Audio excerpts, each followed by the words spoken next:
إن الحمد لله نحمده ونستعينه ونستغفره ونعوذ بالله من شرور أنفسنا وسيئات أعمالنا من يهده الله فلا مضل له ومن يضلل فلا هادي له وأشهد أن لا إله إلا الله وحده لا شريك له وأشهد أن محمدا عبده ورسوله صلى الله عليه وعلى آله وصحبه ومن سار على نهجه ودعا بدعوته واقتفى أثره واتبع سنته وجاهد بالجهاد والدين. اللهم يا رب لك الحمد ولك الشكر كما ينبغي لجلال سلطانك. اللهم إنا أسرعنا منك في نعمتك وعافيتك وسترك فأتم علينا نعمتك وعافيتك وسترك بفضلك. والحمد لله العالمين. Para jemaah salat subuh yang semoga senantiasa dirahmati Allah Ta'ala. Alhamdulillah kita bersyukur kepada Allah atas nikmat iman, nikmat Islam, nikmat hidayah, nikmat ketaatan, nikmat dipertemukannya kita dengan bulan Ramadan dan taufik Allah serta kekuatan Allah Ta'ala sehingga kita bisa menunaikan ibadah puasa yang berbagai rangkaian ibadah selama Ramadan ini sampai hari ini. Semoga Allah Ta'ala memberikan ibadah kita berhubungan dengan ini. Para jemaah yang kita hormati, di dalam sebuah hadis muttafaq alaih riwayat Imam Bukhari Muslim dari sahabat mulia Abu Hurairah radhiyallahu anhu, Rasulullah SAW bersabda, "Man anfaqa zawjaini fi sabilillah nudiya min abwabil jannah." Barang siapa yang menginfakkan hartanya sepasang atau secara double atau secara istimewa, maka dia akan dipanggil dari pintu-pintu surga dan dikatakan kepadanya, "Ya Rasulullah, wahai hamba Allah, ini yang kamu lakukan ini baik sekali. Faman kana min ahli salati du'iya min babi salat." Barang siapa di antara orang-orang beriman itu yang termasuk golongan ahli salat, maka dia akan dipanggil secara khusus oleh malaikat untuk masuk surga dari pintu salat. Wa man kana min ahli jihad du'iya min babil jihad. Barang siapa yang termasuk ahli jihad, maka akan dipanggil untuk masuk surga dari pintu khusus, pintu jihad. Wa man kana min ahli siyam du'iya min babil rayyan. Barang siapa yang termasuk ahli puasa, maka akan dipersilahkan dipanggil masuk surga dari pintu khusus namanya pintu Ar-Rayyan. Yang dalam hadis yang lain disebutkan ini adalah pintu yang disediakan bagi orang-orang yang ahli puasa dan pintu ini ditutup ketika seluruh ahli puasa sudah masuk. Bahkan dengan sedekah du'i min babil sedekah. Barang siapa yang termasuk ahli sedekah, maka dia akan dipanggil untuk masuk surga dari pintu sedekah. Dalam hal ini didapatkan 4 pintu. Tentu maksudnya gimana? Ya bisa dilakukan. Yang ahli zikir akan ambil pintu zikir, yang ahli Al-Quran akan masuk dari pintu Al-Quran, yang ahli akhlaknya yang mulia dipanggil di situ, yang ahli bakti perempuan itu seterusnya. Lalu kemudian saya ditambahkan rawi yang menggunakan hadis itu berkata, "Ya Rasulullah, wahai Rasulullah, ma'ala min du'iya tilka al-abwab min dhalim." Ahli surga dipersilahkan masuk surga di pintu-pintu itu. Ya, hal biasa. Yang ingin aku tanyakan, fahal yud'a ahadun min tilka abwabil qulub. Adakah seseorang, satu orang, tapi akan dipanggil dari seluruh pintu itu. Malaikat di pintu salat memanggil, malaikat di pintu jihad memanggil, malaikat di pintu puasa memanggil, malaikat di pintu sedekah memanggilnya, malaikat di pintu seluruh pintu memanggil orang itu. Apakah ada? Nabi bersabda, qala na'am wa arju an takuna minhum. Ada. Dan aku berharap engkau salah seorang di antara mereka. Dan kita tentu sangat yakin bahwa terlalu kemuliaan yang merata itu akan masuk dalam golongan orang-orang beriman yang akan dipanggil dari seluruh pintu. Dalam sebuah hadis di suatu hari Nabi SAW pernah bertanya kepada para sahabat, siapa di antara kalian yang hari ini puasa? Yang angkatan Abu Bakar, saya. Siapa di antara kalian yang hari ini melayani jenazah mengikutinya sampai ke kuburan? Saya kira beberapa yang menjawab saya. Yang ketiga, siapa di antara kalian yang hari ini memberi makan fakir miskin? Abu Bakar yang menjawab saya. Yang keempat, siapa yang kata kalian yang hari ini menjenguk orang sakit? Beliau juga yang menjawab saya. Kalau dilanjutkan makanya semua amal itu kita lakukan bersama. Makanya sampai-sampai sahabat Umar itu sangat ingin apa sih saya dalam satu hal ini bisa memulia Abu Bakar.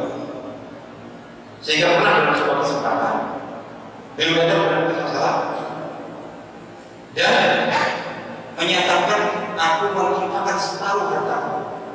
Beliau menyangka dengan begitu, beliau yakin saya akan membunuh Abu Bakar. Ya sudah difirmankan.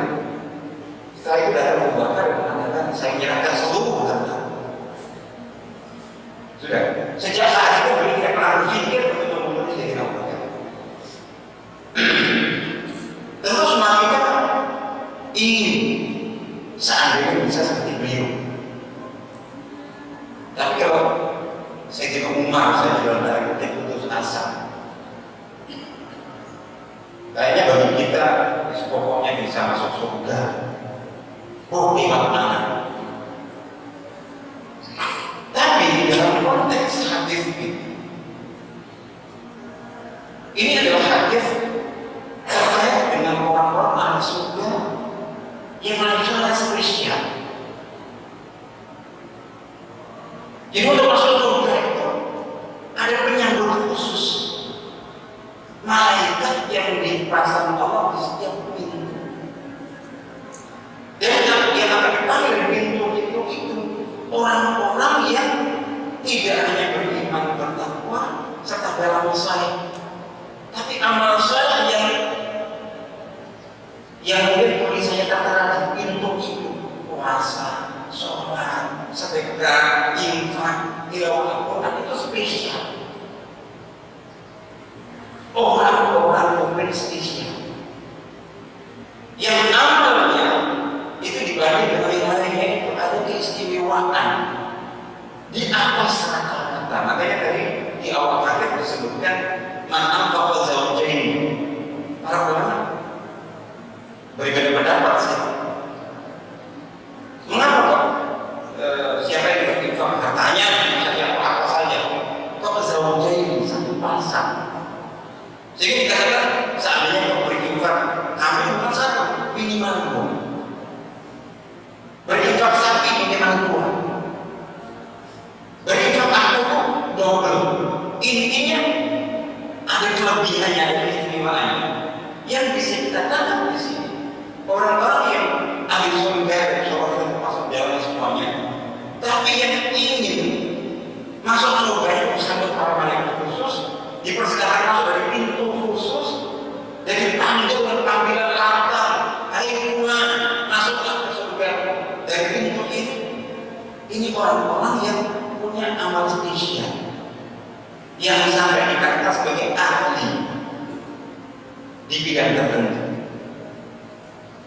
Amal ibadahnya di bidang itu di atas rata-rata. Nah, tentu kita didorong disemangati menghadapi ini. Itu adalah supaya bagaimana caranya agar supaya kita bisa memiliki dalam tanda kutip keahlian minimal satu bidang amal tertentu. Ahli di sini bukan dalam arti kepintaran atau penguasaan bidang ilmu seperti kita kenal ahli matematika, ahli kimia, ahli apa itu. Ada keterampilan tertentu tidak. Ini dalam konteks amal. Nah, sesuatu dikatakan ahli itu berarti ada kelebihan, ada yang spesial. Jadi orang yang bisa, tidak semua orang yang bisa menjahit dikatakan ahli menjahit atau penjahit. Cuma dia bisa menjahit. Orang yang bisa menjahit bukan berarti menjadi sekretaris atau ahli di bidang tertentu. Orang yang bisa memperbaiki apa itu mesin motor, mobil, itu tidak berarti ahli. Tidak. Ada yang spesial dalam ahli. Nah, dalam amal disebutkan ketika seseorang ahli puasa, sholat, infak sedekah, tilawah Al-Quran, bakti pada orang tua, itu berarti ada yang spesial, ada yang istimewa. Tidak seperti biasa dilakukan oleh umumnya. Nah, di sini untuk kita mendapatkan predikat ahli di bidang amal tertentu, agar kita berharap untuk nanti dipanggil untuk itu khusus tadi itu, ada beberapa kriteria penandanya. Yang pertama mungkin secara kuantitas. Orang sampai dikatakan sebagai ahli puasa. Tentu puasanya bukan Ramadan. Puasa Ramadan, Senin Kamis, Akhir Pekan, bahkan puasa Daud. Di sekitar ini tidak ahli puasa. Karena banyak puasa. Yang lain dikatakan ahli infak sedekah, tak kenal. Dalam setiap momen dituntut kaum muslimin untuk berinfak di situ, masjid, sekolah, pesantren, dia selalu terdepan. Dan masya Allah, karena memang Allah berikan kelonggaran dan kemudahan rezeki, sehingga masya Allah infaknya sedekahnya di mana-mana itu ada. Saya dikatakan ahli infak sedekah, ahli sholat, masya Allah, sholatnya, dan terus ada kelebihan secara kuantitas banyak. Tapi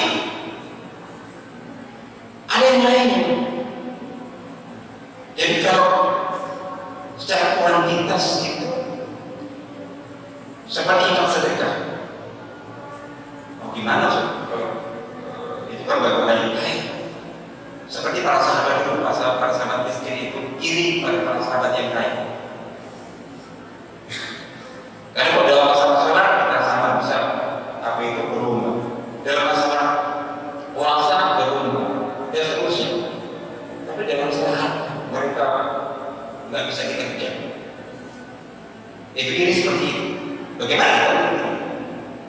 Sebetulnya orang-orang miskin, orang-orang yang secara harta itu ada keterbatasan, apakah berarti dia kehilangan kesempatan untuk jadi ahli infak sedekah? Tidak. Dia kalah untuk menjadi ahli infak sedekah dari aspek kuantitas, besaran nominal mengenai infak yang diberikan. Tentu ini sampai miliaran. Yang ini nggak tahu ribuan orang yang baik, ya kan nggak tahu. Tapi jangan khawatir Allah Maha tahu. Dalam sebuah hadis kan disebutkan bahwa satu dirham niatkan dirham.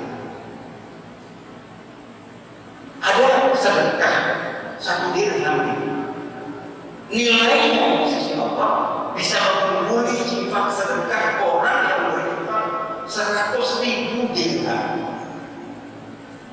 Bandingan itu 100.000. Infak 1.000 jadi gitu, bukan 1.000, 1 rupiah. Itu bisa mengungguli orang yang berinfak 100.000 rupiah. Gimana ceritanya? Itu disebutkan bahwa ini orang yang berinfak 1 dirham itu, dia hanya punya 2 dirham. Ada yang punya hanya 2 dirham. Diinfakkan dan 1 dirham. Itu berapa persen? 50%, separuh kali. Sementara yang 100.000 dirham itu punya ribuan dinar. Yang berinfak 100.000 punya miliaran. Infak 100.000 itu kayak kita 100 rupiah. Ringan aja. Ringan. Nah, seperti ini tadi, meskipun sedikit nominalnya, tapi semangat infak sedekah yang dia Allah dalam hatinya, dia berinfak dengan separuh hartanya. Dan itu dia bisa dijaga, itu bisa menjadi ahli infak sedekah. Mungkin di masyarakat tidak dikenal begini, tapi di langit dikenal seperti ini. Makanya saya ingat salah satu nasihat Gus Bahar. Ini bagi orang yang mumpung miskin gitu, perbanyaklah infak sedekah sepanjangnya 1.000. Karena apa? Biasanya kalau orang punya 50.000, mungkin ada yang 135 yang kita punya. Kalau itu sepakatan punya 100 itu, ini sedang ada donasi apa? Nyatakan 50.000 sepatu harta yang 1% itu ringan. Coba ketika Anda sudah punya 500 juta itu 1 miliar, diminta infak 500 juta, mikir kan? Punya 2 miliar, diminta infak separuh, sama separuh hartanya. Tapi saat punya 100.000, ringan menjalankan 60. Tapi saat punya miliaran, susah. Mungkin yang dikeluarkan maksimal 1%. Yang dinilai Allah persenannya itu, persentasenya itu. Nah, sehingga seseorang bisa itu untuk menjadi ahli di bidang amal itu bukan dari banyaknya, tapi dari kualitasnya. Beratnya dia menunaikannya, itu masya Allah. Itu tantangan. Ya, sholat saya di masjid ketika sedang terangkai yang ini ringan. Tapi jangan berharap hujan. Jadi, tapi pada saat musim hujan susah, terus seseorang itu tetap ngerjain itu ke masjid, itu nilai kehidupannya. Itu secara kualitas. Beratnya seseorang, beratnya undangan, beratnya halangan untuk satu amal, meskipun secara kuantitasnya tidak banyak, tapi bahwa seseorang melakukan itu menunjukkan kejujuran imannya, dia bisa jadi ahli dari Tuhan. Yang ketiga dari ini, semua orang seharusnya bisa melakukan untuk menjadi ahli dari amal tertentu, tapi dia punya banyak ahli, dia mampu banyak. Yaitu apa? Dengan cara istiqomah. Amal kecil atau sedikit, infak 1.000, 5.000, tapi tiap hari ini sudah berapa tahun? Sudah 20 tahun tidak pernah putus. Yang berat bukan 1.000, 5.000, ajarnya. Sholat malam mungkin hanya 1 rakaat witir atau 3 rakaat sebelum tidur atau setelah sholat isya. Tapi ini diajar sudah 30 tahun nggak pernah putus. Atau mungkin di sholatnya fokus sholat pagi. Tapi 40 tahun tidak pernah tertinggal. Kita berterdapat imam. Itu ada. Jadi dulu di zaman Salafus Saleh itu seseorang dikatakan wali itu bukan karena keajaiban bisa tapi tembus bumi, bisa terbang, bisa jalan di atas air. Orang dikatakan wali bila itu amalnya. Si fulan wali, mengapa? Karena di saat seorang 40 tahun tidak pernah tertinggal dari salat. Tak berarti orang bilang 40 tahun bukan 40 hari. Saya berarti 4 hari bukan isinya. Tidak pernah masuk. Ada yang dikatakan bahwa ini sudah 40 tahun. Di masjid belum pernah ada orang yang pernah melihat jin di depan. Karena dia yang pertama di dalam masjid, jika orang lain pasti menggapai punggung. Dan yang terakhir keluar. Jika orang lain semuanya yang tidak punya keluar, dia bergerak. Itu gambaran. Para ulama berkata ini wali mengapa? Karena dia itu sering salat subuh dengan wudu isya. Artinya apa? Ini wudu isya terjadi. Berarti tak tidur. Salat, tilawah Al-Quran. Jadi mengapa para ulama itu mengatakan beliau biasa khatam 3 hari dengan khatam itu malam. Rata-rata para ulama khatam Quran malam hari dalam qiyamul lail. Itu mencari menyambung antara isya sampai subuh. Jadi dan lain sebagainya seperti itu. Nah, jadi keajaiban itu meskipun sedikit seperti dalam hadis.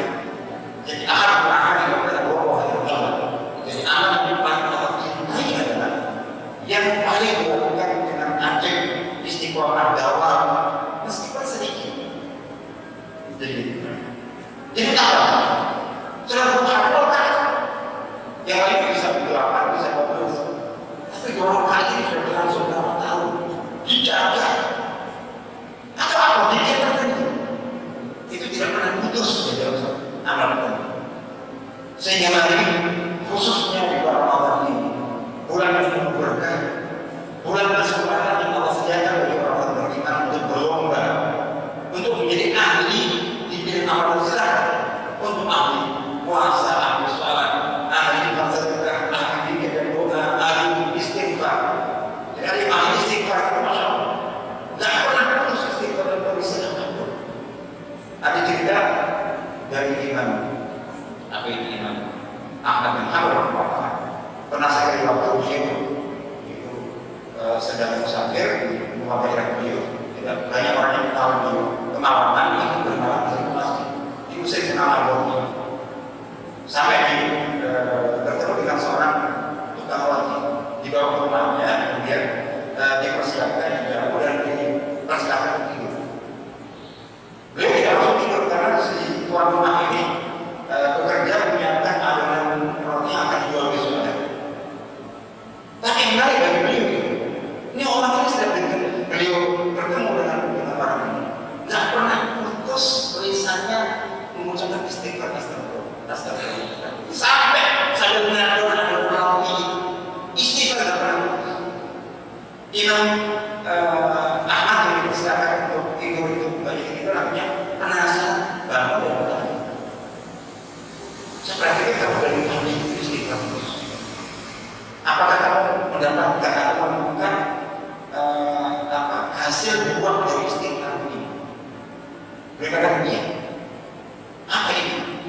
Jadi sejak saya mulazamah anjing istighfar dalam segala kondisi, itu belum pernah doa saya ditolak oleh Allah. Semua doa saya dikabulkan, kecuali satu doa. Apa itu? Satu doa sekali lama kalau Allah akan dipertemukan dengan seorang ulama yang sangat sibuk, yang saya ingin saya bertemu dengan beliau. Siapa dia? Imam Ahmad bin Hanbal. Imam Ahmad bin Hanbal dikaget Allah Akbar. Berarti tadi saya bisa dari nama saya, kemudian bertemu dengan kamu sampai di sini hanya untuk Allah menambahkan doa. Apa doa kita berarti iya doa kamu sudah terkabul. Kapan saya dengan Imam Ahmad bin Hanbal? Sekarang saya tahu sudah